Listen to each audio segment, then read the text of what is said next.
Internet நமக்கு பல புதிய விஷயங்களையும் மாறி வரக்கூடிய காலத்துக்கு தகுந்த மாதிரியும் நமக்கு புது புது வேர்ட்ஸையும் தொடர்ந்து இன்ட்ரோடியூஸ் பண்ணிக்கிட்டே இருக்கு. அதுல ரீசெண்டா எக்ஸ்ல பேசப்பட்டு வர்ற ட்ரெண்ட் ஆக்கப்பட்டு வர்ற ஒரு விஷயம் தான் டச் கிராஸ். இது குறிப்பா ஜென்சியை மையப்படுத்தி சொல்லப்பட்டு வர்ற ஒரு டேர்ம். சரி, இதுக்கு என்ன அர்த்தம்னு பார்க்கும்போது ரீசெண்ட் இயர்ஸ்ல பசங்க எல்லாருமே எப்ப பார்த்தாலும் போன்ல ஏதாவது ஒரு ஆப்பை நோண்டிக்கிட்டும் அதுல யார் கூடயாவது சண்டை போட்டுக்கிட்டே இருக்காதீங்க, அந்த போனை கொஞ்சம் ஆஃப் பண்ணி வச்சுட்டு வீட்டை விட்டு வெளியே வந்து இயற்கையோட கொஞ்சம் டைம் ஸ்பெண்ட் பண்ணுங்கன்னு சொல்றது தான் இந்த டச் கிராஸ்.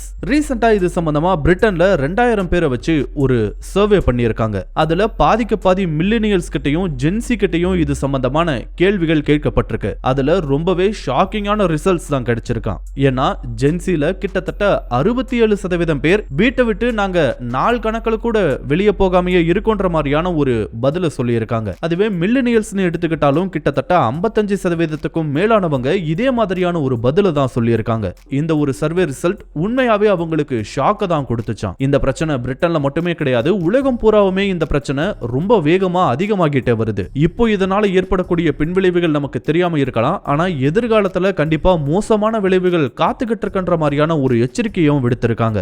இவங்களே இப்படி இருக்காங்கன்னா அடுத்தது வேகமா ஜென் ஆல்பா வளர்ந்துகிட்டு வர்றாங்க. அவங்கள நினைச்சா இன்னுமே கவலையா தான் இருக்குல்ல. உங்களோட கருத்துக்களை மறக்காம கமெண்ட்ல சொல்லுங்க.